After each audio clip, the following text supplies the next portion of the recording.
Hello दोस्तों, मैं फिर से आ गई हूँ एक नई कहानी लेकर। आई होप आप लोगों को ये कहानी अच्छी लगेगी। तो चलिए बिना लेट किए हुए हम लोग कहानी शुरू करते हैं। मेरा नाम सालू है और मेरी उम्र अभी 25 साल है। मैं देखने में काफ़ी सुंदर हूँ।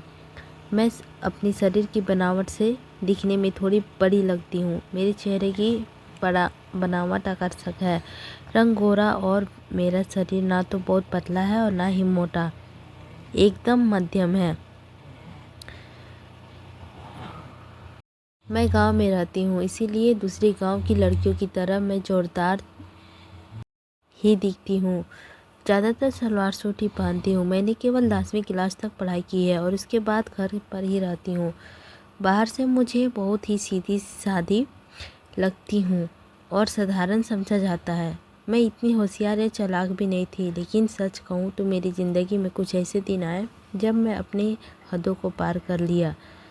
तब ज़िंदगी ने मुझे कुछ ऐसी सीख दी जो मैं कभी सोची भी नहीं थी। बहुत पहले की बात है। मैं एक ऐसे अनुभव से गुजरी जिसमें मुझे दिल और दिमाग पर गहरी छाप छोड़ दी। उस समय मेरी मुलाकात राघव भैया से हुई थी। मेरे जीवन का उस वक्त बहुत अकेलापन था, लेकिन राघव भैया के समय के साथ बिताना मुझे बहुत अच्छा लगने लगा था। वह हमेशा मेरे प्रति बहुत केयरिंग कर रहते थे और उनकी मौजूदगी में मेरा मन हल्का हो जाता था। शुरुआत में जब उनके साथ समय बिताती थी तो शरीर का एक अलग सा अनुभव, दबाव महसूस होता था, जैसे मुझे आराम की ज़रूरत हो। लेकिन धीरे धीरे सब कुछ सामान्य होने लगा। हमारे बीच ऐसा रूटीन बन गया कि जैसे ही मौका मिलता हम दोनों एक दूसरे के वक्त निकाल के बिताने के लिए बेताब हो जाते हैं। हालांकि जब घर में हम लोग होते हुए हमें थोड़ा डर लगा रहता कि कहीं हमें कोई देख ना ले, लेकिन किसी को भी हम पर शक नहीं होता था। लेकिन राघव भैया मुझे हमेशा दीदी ही कहकर बुलाते थे। वैसे तो उम्र में उनसे 9 साल की बड़ी थी। उस वक्त सर्दियों का मौसम था और सभी अपने अपने कमरों में रहते थे। रात को सब जल्दी जल्दी अपने कमरे में सोने चले जाते थे। तब मैं अपने राघव भैया से अलग अलग कमरों में सोते थे। एक दिन रात को जब मैं दरवाज़ा बंद करके सो रही थी, तब एक ऐसी घटना घटी जिसको मैं ज़िंदगी का एक नया अनुभव जोड़ा। यह घटना हमारे ज़िंदगी का एक ऐसा घटना था कि मैं क्या ही बताऊं। एक सध्यक्ष मेरी मामी काफ़ी ज़्यादा बीमार हो गई थी मेरे घर से। इसी वजह से मेरी माँ और मैं मामी को देखने के लिए घर गए। तब हमें छोड़ने के लिए राघव भैया गाड़ी लेकर आए थे। उन्होंने जब पहली बार मुझे देखा था तो बोले थे, आप काफ़ी बड़ी हो गई हो दीदी। तब से मैं थोड़ी मुस्कुराई। उसके बाद जब गाड़ी में हम मामी के घर जा रहे थे, उस वक्त रास्ते में शाम के 6 बज गए थे। तब हमें घर पहुंचने में देरी हो गई थी, इसीलिए रास्ते में थोड़ा अंधेरा हो गया था। ठंड के दिन थे तो 6 ही में अंधेरा हो जाता था। हम घर पहुँचे तो देखे कि मामा रसोई में खाना बना रहे थे और मामी बिस्तर पर लेटी हुई थी। तब मेरी माँ रसोई में गई और मामा से कहने लगी, जब इतनी परेशानी हो रही थी तो तुम मुझे पहले ही बता देते, इतनी तकलीफ़ उठाने की क्या ज़रूरत थी। फिर माँ ने खाना बनाने में लग गई और मैं मामी के पास बैठ गई। मामी मुझे देखकर बहुत ज़्यादा खुश हुई, लेकिन उनकी हालत काफ़ी ख़राब थी। थोड़ी देर के बाद मेरी माँ ने मामी को खाना दिया और अपने हाथों से खिलाया। उसी समय राघव भैया ने मुझे आवाज़ दिया। तब मैं उनकी तरफ देखी और पूछी, क्या हुआ भैया? वह मेरी तरफ ही देख रहा था जैसे कुछ कहना चाहते हो। उनकी ये बात में मुझे एक नया अनुभव दिया। रात को जब मैं खाने का वक्त हुआ तो मैं कमरे में गई। वहाँ राघव भैया खाना खा रहे थे। उन्होंने मुझे देखते ही कहा, दीदी आइए साथ में खाना खाते हैं। उन्होंने मुझे देखते ही कहा कि नहीं, मैं नहीं खाऊंगी। मैंने मना कर दिया, आप पहले खा लीजिए, बाद में खा लूँगी। उन्होंने जोर देकर कहा, मुझे बैठा लिया है और खुद भूखी है, इसीलिए ज़्यादा नहीं की और मैं दोनों के साथ बैठ के खाना खाने लगी। हम दोनों को बहुत मज़े में खाना खाया, क्योंकि खाना हमारे साथ लेकर आए थे।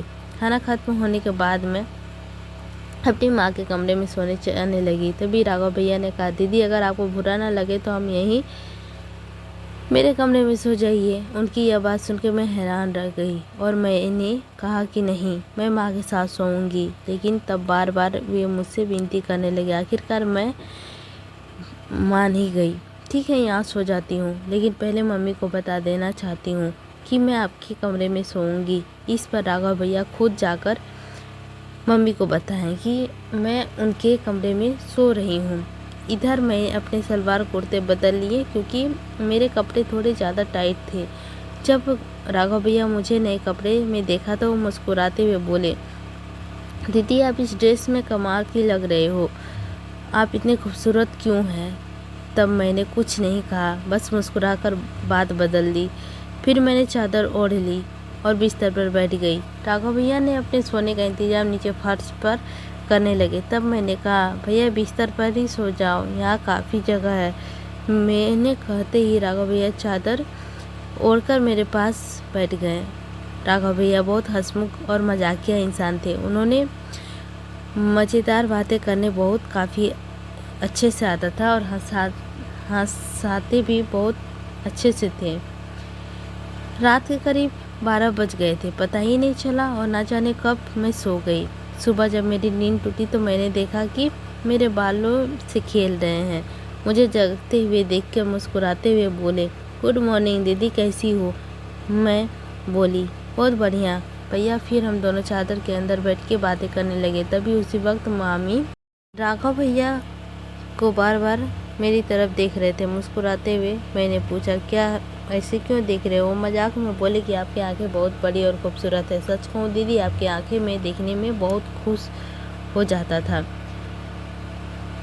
तब से मैं मस्ती में बोली, सुबह मैं जब सो रही थी तब क्या कर रहे थे? वह हल्का सा मुस्कुराए और बोले, नहीं दीदी, आपके बाल ठीक कर रहे थे, दिखने में काफ़ी सुंदर थे।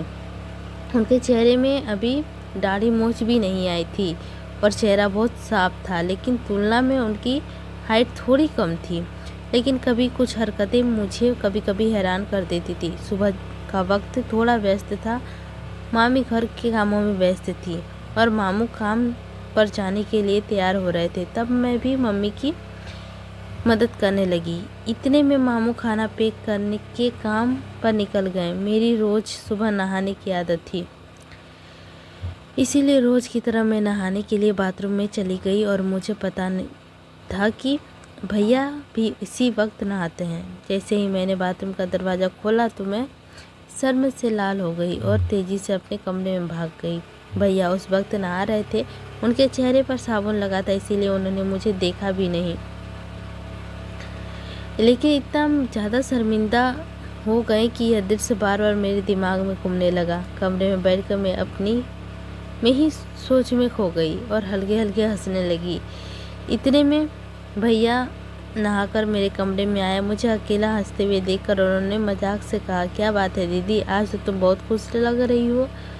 उनकी बातें सुन के मैं थोड़ी चुप हो गई और बोली, नहीं ऐसा कुछ नहीं है, बस यूं ही हंस रही थी।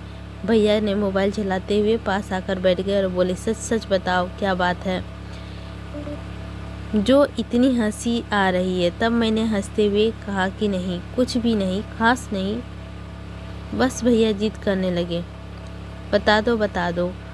तो फिर मैंने गलत ही समझ लूँगा। तब मैंने कहा, प्लीज़ भैया इस बात को यहीं ख़त्म करो, इसमें सोचने लायक कुछ भी नहीं है। फिर मैं जल्दी से उठी और नहाने के लिए चली गई। मैं अपने कमरे में वापस आई तो मजाक में मैंने जानबूझकर थोड़ा सा पानी भैया की तरफ उछाल कर यह देखकर कि अचानक वो उठ खड़े हुए मेरे बाल पकड़कर मुझे बिस्तर पर बिठा दिया। उनका यह रवैया देखकर मुझे गुस्सा आ गया। मैंने गुस्से से कहा कि क्या कर रहे हो भैया? मुझे गुस्से में अपना हाथ झट कर दिया और इसके बाद भैया बिना कुछ कहे चुपचाप कमरे से बाहर चले गए। यह व्यवहार देखकर मैं हैरान रह गई। मुझे खुद पर पछतावा होने लगा था, शायद मुझे ऐसा नहीं करना चाहिए था। फिर जल्दी से मैं अपनी बाल को ठीक की और मम्मी के पास चली गई। मामा मामी का ध्यान रख रही थी, उन्हें दवा दे रही थी और खाना तैयार कर रही थी। तभी मामी ने मुझसे कहा, राघव को बुला कर ले आओ, उसे गर्मा गर्म खाने को बोल दे वरना ठंडा हो जाएगा। मुझे पता है कि राघव भैया मुझसे नाराज़ है। मैं उसे बुलाने गई तो देखा कि छत पर बैठे फ़ोन देख रहे थे। मैंने आवाज़ लगाई, भैया नीचे आ जाओ, मामी बुला रही है, खाना खा लो। लेकिन उन्होंने एक भी ना सुनी और कोई जवाब नहीं दिया। तब मैं उसके पास गई और कहा, प्लीज़ मुझसे नाराज़ मत हो, मैंने गलती की है, मैं माफ़ी मांगती हूँ। तब भी मेरी तरफ देखा भी नहीं और फ़ोन उठाते हुए तब मैंने उनके हाथों में पकड़कर कहा, भैया गलती सिर्फ मेरी ही नहीं थी, तुमने भी तो नीचे बाल खींचे थे, इसीलिए मुझे गुस्सा आ गया। अब इतना नाराज़ मत हो। तब मेरी आंखों में आंसू आ गए और मैंने रोते हुए देखकर कहा, भैया प्लीज़ इतना गुस्सा मत करो, अगर मेरी गलती है तो मुझे एक नहीं 2 चांटे मारो, लेकिन ऐसा मत करो। मुझे रोता देखकर राघव भैया को गुस्सा थोड़ा ठंडा हो गया। उन्होंने धीरे से कहा, ठीक है मत रो, लेकिन मुझे तुम पर हाथ नहीं उठाना चाहिए। खैर छोड़ो, चलो खाना खा लेते हैं। तब मैंने कहा, पहले यह तो कहो कि तुमने माफ़ कर दिया या नहीं। तब वो हंसकर बोले, अरे बहुत हो गया, अब चुप हो जाओ वरना मुझे और ज़्यादा गुस्सा आ जाएगा, ज़्यादा माफ़िया मांगनी पड़ेगी तुम्हें। फिर हम दोनों नीचे आ गए और खाना खाने बैठे। मम्मी और मामी पहले खा चुकी थी। मम्मी रसोई का काम ख़त्म कर रही थी। खाने के बाद मैं मम्मी के पास बैठ गई और उनके साथ बातचीत करने लगी। मामी की तबीयत का हाल चाल लेने लगी। इसी बीच मामी ने कहा, हम दोनों को पास के घर में मिलने जा रहे हैं, तुम और राघव यहीं रहो। मैंने राघव से कह दिया कि कहीं बाहर न जाए, हम जल्दी लौट आएंगे। मैंने उनसे कहा, प्लीज़ मेरे लिए कुछ ला दो। उन्होंने मुस्कुराकर कहा, बोलो क्या चाहिए। मैंने कहा कि तुम्हारे लिए चॉकलेट ले आओ, मुझे बहुत पसंद है। राघव भैया हंसते हुए बोले, ठीक है, तुम कमरे की सफाई कर देना, मैं ले आऊँगा, चॉकलेट लेकर आता हूँ। भैया चॉकलेट लेने के लिए गए और मैं अपने कमरे में सफाई करने लग गई। जब मैंने मामी की अलमारी खोली तो देखा वहाँ मेकअप का सामान रखा था। सजने संवरने का मेरा बहुत ही ज़्यादा ही शौक़ था। तब मैंने मामी का मेकअप इस्तेमाल करना शुरू कर दिया और फिर मैंने मामी को झुमके और गहने भी पहनने और अलमारी के लाल साड़ी निकाल के राघव भैया का चॉकलेट लेकर वापस आए। तब मैं पूरी तरह से सज धज कर नई नवेली दुल्हन की तरह लग रही थी। तब मैंने बाल खोले हुए थे, लिपस्टिक भी लगा रखी थी और हाथों में चूड़ियाँ भी पहन ली थी। जैसे ही वे कमरे में दाखिल हुए, मुझे इस रूप में देखकर वह हैरान रह गए। मुंह में बस यही निकला, आप तो शानदार लग रही हो। फिर मैंने इससे चॉकलेट ली और अपने बिस्तर पर बैठ के खाने लगी। राघव भैया मेरे पास आके बैठे और तब उनकी नज़र मुझसे हट ही नहीं रही थी। तब मैंने कहा, भैया इतना मत देखो, मुझे असहज लग रहा है। भैया हंसकर बोले, क्या करूं, आपसे नज़र ही नहीं हट रही है दीदी, आप साड़ी में इतनी सुंदर लग रही हो, मानो कोई परी जैसी हो। मजाक में बोले, मन कर रहा है कि आपको अपनी दुल्हन बना लूं। मैं समझ रही थी कि उस वक्त उसके मन में क्या चल रहा है। मैंने हल्की हंसी और साथ बात में दूसरी ओर मोड़ दी। मैंने मजाक में कहा कि फिर रुको, क्यों गए बताओ, मुझे पत्नी बनाकर क्या करोगे। राघव भैया थोड़ा हंसकर बोले, रहने तो दीदी, मुझे पता है तुम जानबूझकर ये पूछ रही हो। तब मैंने उनसे कहा, तुम अपनी दीदी का फ़ायदा उठाने चाहते हो, अगर मम्मी को पता चल गया तो क्या होगा। राघव भैया बोले, दीदी इतनी चिंता मत करो, हम तो घर में ही हैं और किसी को पता भी नहीं चलेगा। तुम एक बार बस हाँ कर दो, सब संभाल लूँगा। तब मैंने मुस्कुराते हुए कहा कि पहले बताओ, तुम यह सब साड़ी देखकर कह रहे हो या पहले से ही ऐसा सोचा था। भैया हंसकर बोले, सच कहूँ, जब से तुम आई हो तब से ऐसा लग रहा है, अगर तुम एक बार मान जाओ तो सब आसान हो जाएगा। सब मैंने मजाक में, ठीक है, जब तुम चाहो हमारी बात मानोगी, लेकिन तुम्हें अपनी जिम्मेदारी ठीक से निभानी होगी। इस पर भैया बहुत खुश होकर बोले, थैंक्स दीदी, मुझे पता था तुम मुझे ना नहीं करोगी, तुम सच में सबके इससे अच्छी हो। मैंने कहा रुको, इतनी तारीफ करने की ज़रूरत नहीं है, तुम शाम को मेरे लिए कुछ और लेकर आना, चॉकलेट तो भूलना ही नहीं। तब राघव भैया ने कहा कि ठीक है, 1 मिनट रुको, मैं आता हूँ। जब वो बाहर चले गए और थोड़ी देर में असुविधा महसूस हुई। जब वो वापस आए तो मैंने कहा भैया इस वक्त मुझे थोड़ी परेशानी हो रही है, शाम को इस बारे में बात करेंगे। लेकिन वो मेरी बात मनाने में तैयार नहीं थे। उन्होंने शांत स्वर से कहा इतनी चिंता क्यों कर रही हो, डरने की कोई बात नहीं है, सब ठीक हो जाएगा। अगर तुम्हें असुविधा हो रही है तो आंखें बंद कर लो। तब मैंने आंखें बंद कर ली। तुझे इसी पल दरवाजे में अचानक दस्तक हुई, जिससे हम दोनों डर गए। कुछ समय बाद बाहर से मम्मी की आवाज़ आई, कोई है कमरे में? तब मैं तुरंत बिस्तर से उठ गई, क्योंकि मैं साड़ी में पूरी तरह सज धज कर तैयार थी। ऊपर से मामी के कमरे में थी। गौरव भैया का मूड भी खराब हो गया था, लेकिन उनके चेहरे को देख के मुझे अंदर से हंसी आ रही थी। मैंने तुरंत ही अपने कमरे से बाहर कर दिया और खुद को साड़ी में उतार कर सामान्य कपड़े पहन ली। फिर कमरे की सफाई करने में लग गई। इस बीच मामी ने मामी के बरामदे में बिठाया और सीधे रसोई में जाकर चाय बनाने लगी। तब मैं जल्दी जल्दी कमरे की सफाई करने लगी। बाद में हमें सबने मिलकर चाय पी। चाय पीने के बाद काम में लग गई और फिर बरामदे में लेटी गई। समय बीतने के लिए मैंने मामी से बात करनी शुरू कर दी। कुछ समय बाद मैंने देखा कि भैया कहीं नहीं दिख रहे हैं। जब मैंने ढूंढने गई तो देखी कि उन्हें देखकर तो हंसी नहीं रोक पाई। उसने हंसते हुए बोला, क्या हुआ, इतना उदास क्यों है? मजाक। तो मैंने कहा भैया तुम ऐसे क्यों हो? हंसते हुए मैंने कहा अगर तुम मेरी जगह होते तो क्या करते? तुम भी ऐसी ही करते क्या?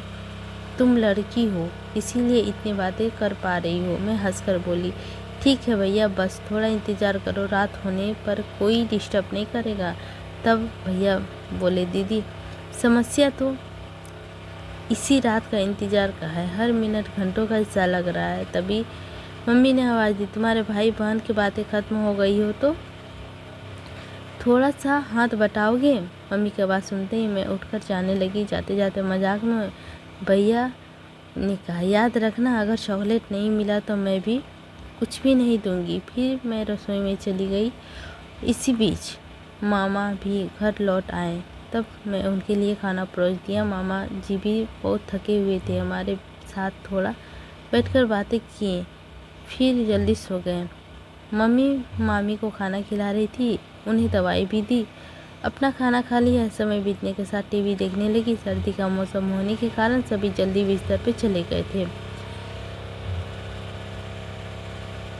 इतना में बैठ के मैं फ़ोन में व्यस्त थी, इतना डूबी थी कि मुझे पता नहीं चल रहा था कि खाना खाकर कब सब अपने कमरे में चले गए।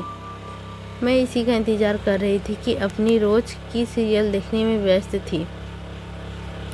मैं नहीं गई। राघव भैया खुद मुझे बुलाने के लिए आए। कमरे में आकर भैया बोले, दीदी आओ, तुम्हारा बहुत देर से इंतज़ार कर रहा हूँ। तभी मम्मी ने कहा, कोई बात नहीं, अगर तुम अकेले सोना चाहते हो तो सो जाओ, तुम्हारी दीदी मेरे साथ सो जाएगी।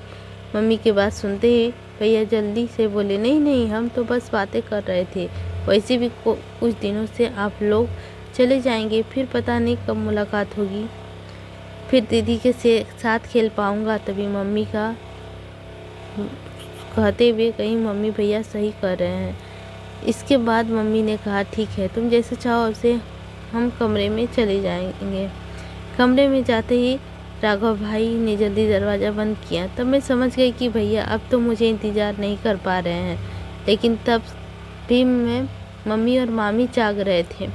इसीलिए मैंने कहा, भैया थोड़ा सब्र रखो, सबको सो जाएं, फिर हम बात करेंगे। अगर किसी ने मेरी आवाज़ सुन ली तो बहुत मुश्किल हो जाएगी। भैया बोले, दीदी और इंतज़ार नहीं होता। तभी मुझे चॉकलेट की याद आ गई। मैंने कहा, ठीक है, लेकिन पहले मेरी चॉकलेट दो। भैया ने तुरंत जेब से चॉकलेट निकाल कर दे दी। चॉकलेट खाने में और भैया का परफ्यूम लगाने लगे। शुरुआत में हम मजाक में थोड़ी थोड़ी नोक-झोंक करने लगे थे। इसी बीच हमारे मज़ेदार झगड़ा शुरू हो गया था। हम बिस्तर पे कूदने लगे क्योंकि हमारी उम्र अभी छोटे बच्चों जैसी थी। तभी मम्मी चिल्ला चिल्ला कर कह रही थी, सालू बहुत हो गया, अब सो जाओ, क्योंकि बिस्तर की आवाज़ उसके कमरे तक जा रही थी। इसके बाद राघव भैया तुरंत फर्श पर बिस्तर बिछा लिया जिससे कि आवाज़ बंद हो जाए। फिर भैया ने मुझे रात के 3 बजे तक सोने नहीं दिया। सुबह जब हमारी आँख खुली तब मम्मी दरवाज़ा खटखटा रही थी। उस समय मैं बिस्तर पर ही थी लेकिन उठ नहीं पा रही थी, इसीलिए भैया ने मुझे उठाकर बिस्तर पर बैठा दिया और खुद दरवाज़ा खोलने गए। तब मम्मी हमारे लिए चाय लेकर आई। देखकर उन्होंने कहा, मैंने कहा था ना सालू, समय पर सो जाना। अब देखो तो तुम्हारी आंखें कितनी लाल हो गई है। मेरी आंखें अब सच में लाल हो गई थी। मैंने बिना कुछ कहे चाय पीना शुरू कर दिया, यहाँ तक कि मैंने मुंह भी नहीं धोया क्योंकि पूरा शरीर दर्द से टूट रहा था। मम्मी चाय बनाकर चली गई थी। भैया अब कमरे में आए। मैंने गुस्से से कहा, मैंने कहा था ना थोड़े समय के लिए, लेकिन तुमने मेरी बात नहीं मानी। अब देखो मेरा शरीर कितना थक गया है, मैंने ठीक से खड़ी भी नहीं हो पा रही हूँ। अगर मम्मी ने पूछ लिया तो मैं क्या कहूँगी। तब भैया ने जल्दी से जवाब दिया, दीदी चिंता मत करो, मैं मेडिकल स्टोर से दवा ला कर देता हूँ, उसे लेने के बाद तुम्हारा शरीर ठीक हो जाएगा। इसके बाद मैं लगातार 4-5 दिन तक भैया के पास नहीं आने दिया, लेकिन उसका उत्साह कम नहीं हुआ। वे हर दिन मेरे आसपास घूमते रहते थे और नियमित रूप से चॉकलेट लाते रहते थे।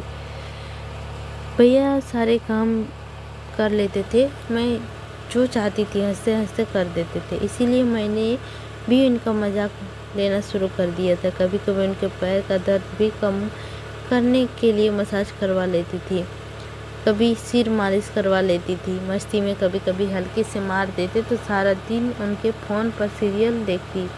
4-5 दिनों के बाद मैंने भैया का बर्ताव थोड़ा सा बदल गया, इसीलिए मैंने उन्हें ज़्यादा कुछ नहीं कहा। एक दिन जब दोपहर में घर में अकेले थे तो मैं बहुत मस्ती किए। उस दिन घर में कोई नहीं था। भैया पूरा दिन मुझे यहीं बैठने नहीं देते और हमेशा अपने पास रखा करते। इस घटना के बाद मैं और भैया बहुत सामान्य हो गए। जब भी उनका मन करता वे मुझे कमरे में बुला लेते और मैं इसकी आदत डाल चुकी थी। हमने इन दिनों भरपूर आनंद किया, लेकिन जीवन में हर अच्छे समय के बाद एक बुरा समय आता है और वह बुरा समय भैया की वजह से ही आया।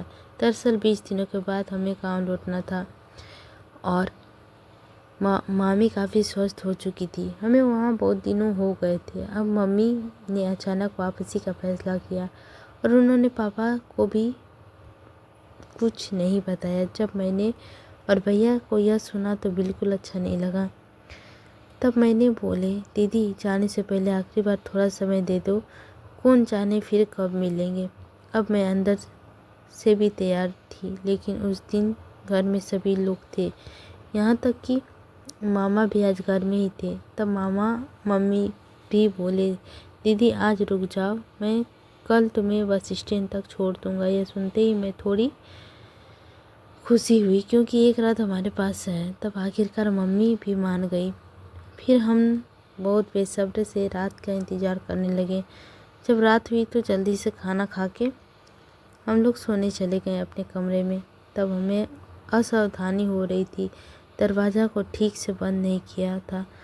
जब थोड़ी ही देर में अचानक मामा ने आकर हमें उस स्थिति में देख लिया तो डर से कांपने लग गए और तुरंत वहाँ से हट गई। मामा ने तब बहुत गुस्से में थे, लेकिन उन्होंने धैर्य रखा और पूरी स्थिति को संभाला। उन्होंने हम पर गुस्सा न करने के हमारी गलतियाँ हमें समझाई और उस दिन ने मुझे एक बहुत बड़ा सबक सिखाया। तब मामा ने प्यार और सहयोग से हमारी स्थिति को संभाल लिया। उसके बाद मैंने जो गलतियाँ की थी उससे बहुत कुछ सीखा। उस घटना के बाद मैंने कभी कुछ नहीं किया जिससे मेरे परिवार को शर्मिंदा होना पड़े।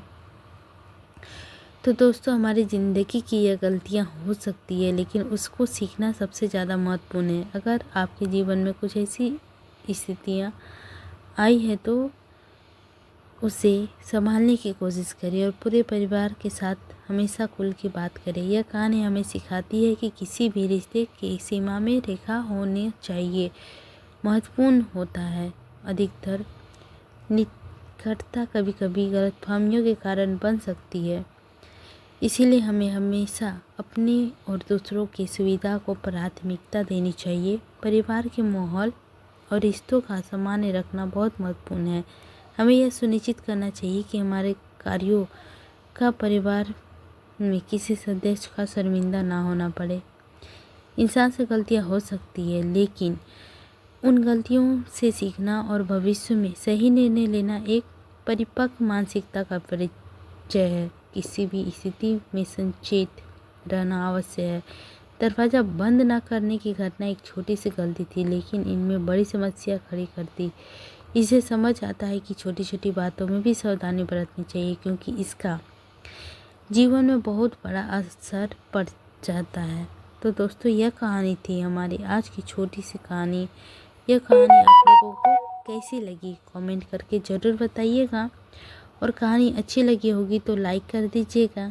चैनल पर नए होंगे तो सब्सक्राइब कर दीजिएगा। अपने दोस्तों के साथ शेयर कीजिएगा।